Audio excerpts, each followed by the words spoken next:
Si Cabeza de Vaca es inocente, ¿para qué pone a paramilitares a impedir que lo arresten?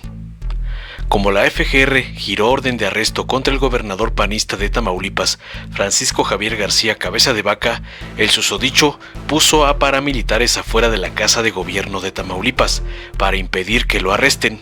Dirán que son policías de élite, pero como tienen tanquetas blindadas y armas de alto poder, no son entonces simples policías, son paramilitares. La pregunta es, si Cabeza de Vaca es inocente, ¿para qué pone a paramilitares a que impidan que lo arresten?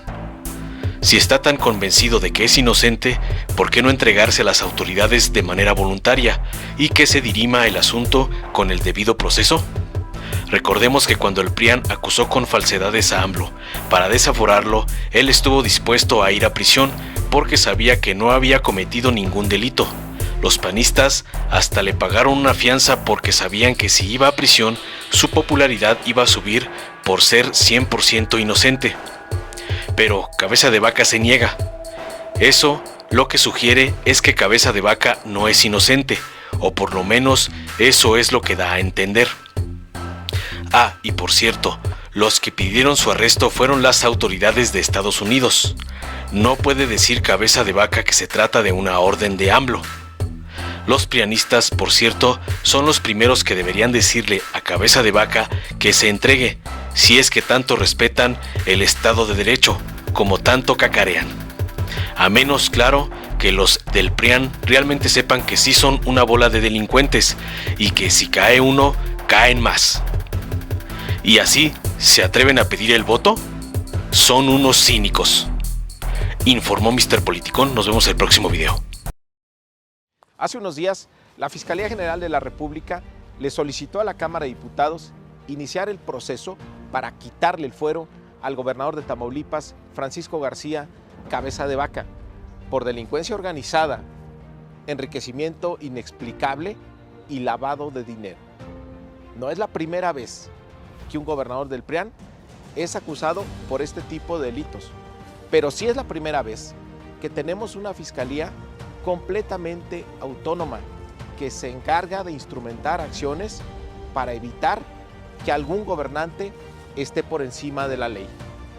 La historia de Cabeza de Vaca se cuenta por sí sola. Fue acusado por robo de armas en Texas, en donde estuvo preso. Hay evidencias de que hizo negocios multimillonarios con los hijos de Marta Sagún. Y hay acusaciones de la DEA por nexo con el crimen organizado, convirtiéndose así en el quinto gobernador de Tamaulipas del PRIAN vinculado a la delincuencia organizada.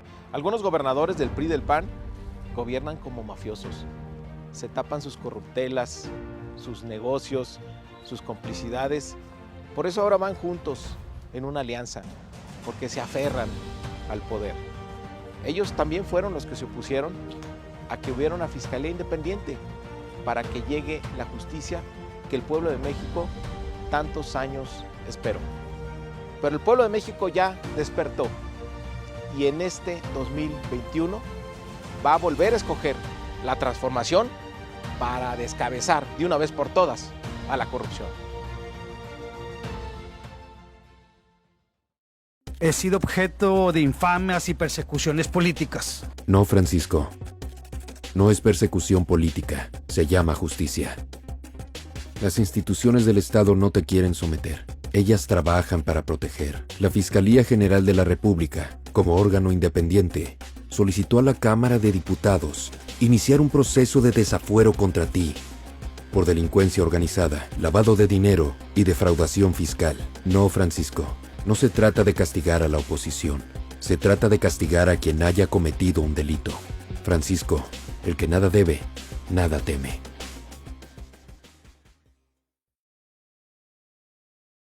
Se llama Santiago Nieto Castillo, titular de la Unidad de Inteligencia Financiera.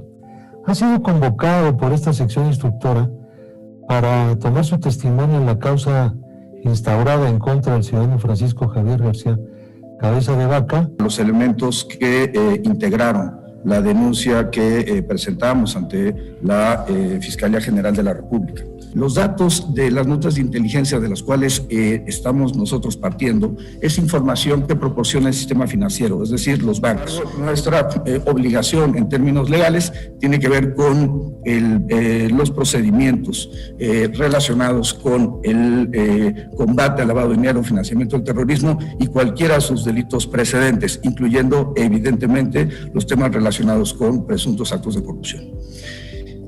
Parte de la denuncia tiene que ver con la adquisición y venta de un departamento en Bosques de Santa Fe, propiedad del señor Francisco N., vendido por 42 millones de pesos. También un rancho en Soto de la Marina, Tamaulipas, valuado en 63.4 millones de pesos, escriturado a favor de una empresa de naturaleza familiar. Es relevante decir que hay otro rancho en Tamaulipas con superficie de 950 hectáreas y 450 metros de construcción, valuados en 38 millones de pesos, adquirido por una empresa que tiene las características de fantasma relacionadas con Bernardo N., socio de Francisco N. La hacienda en Soto de la Marina, Veracruz, de la empresa familiar, está valuada en 53.6 millones de pesos. Hay una casa en Reynosa, ubicada en la declaración 3 de 3. También se encuentra una propiedad en McAllen, Texas, relacionada con el señor José R., primo del señor Francisco N. Tenemos además una serie de casas vinculadas en las declaraciones, una casa de 7 terrenos en Reynosa, relacionada a una casa en McAllen, relacionada con Francisco N., valorada con 8.5 millones de pesos.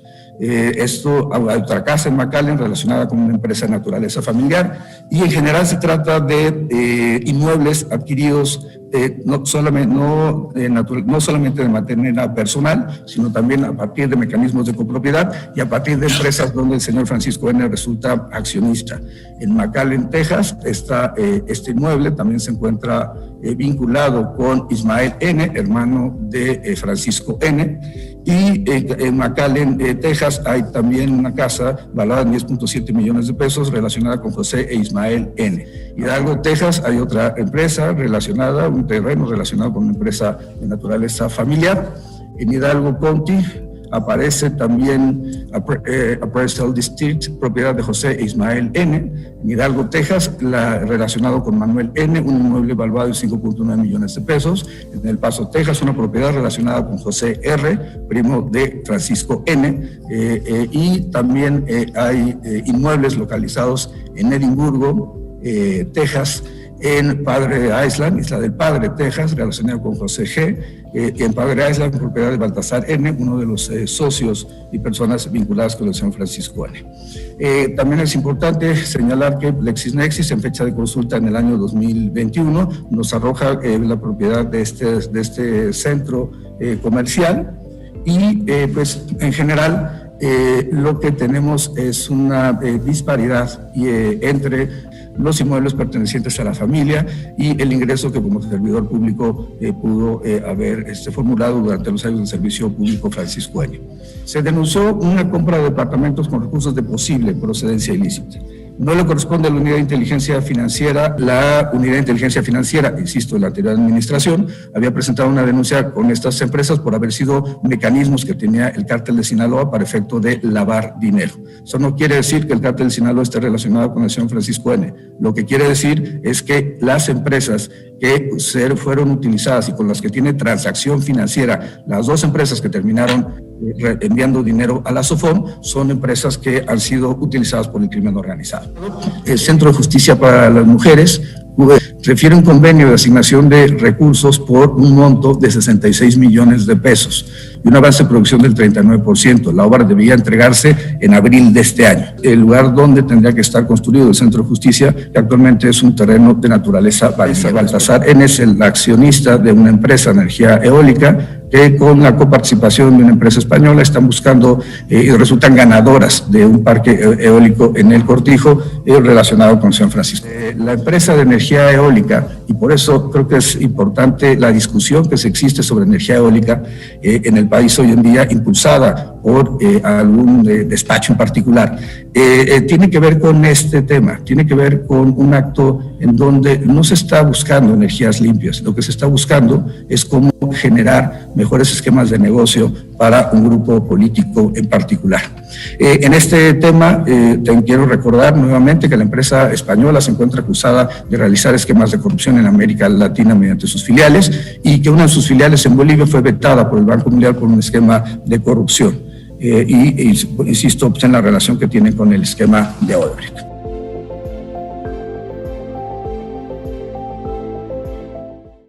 El gobernador de Tamaulipas fue desaforado y puede ser detenido por la Fiscalía General de la República. Por eso resulta hipócrita cuando la derecha implora nula impunidad en nuestro país. ¡Qué vergüenza la del PRIAN! La resolución de la Cámara de Diputados es inatacable, está firme y debe acatarse porque es soberana. La burda y legaloide resolución de la Suprema Corte de Justicia de la Nación, supeditada a los intereses de la derecha y del PRIAN, a través del ministro Juan Luis González Alcántara, exhibe una vez más la corrupción del alto tribunal y el sistema de justicia podrido hasta el tuétano.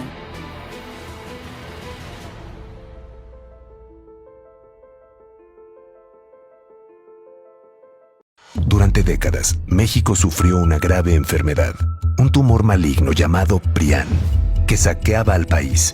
Se alternaba el poder y fingían competir entre ellos. Hoy finalmente se quitan la máscara y se unen en una perversa alianza electoral. A ellos los une la corrupción, la ambición y el miedo de seguir perdiendo el poder. No permitas que se salgan con la suya. Extirpemos el tumor de México. Morena. Si te gustó, dale like, compártelo, suscríbete y activa la campanita para recibir las notificaciones de nuestro canal.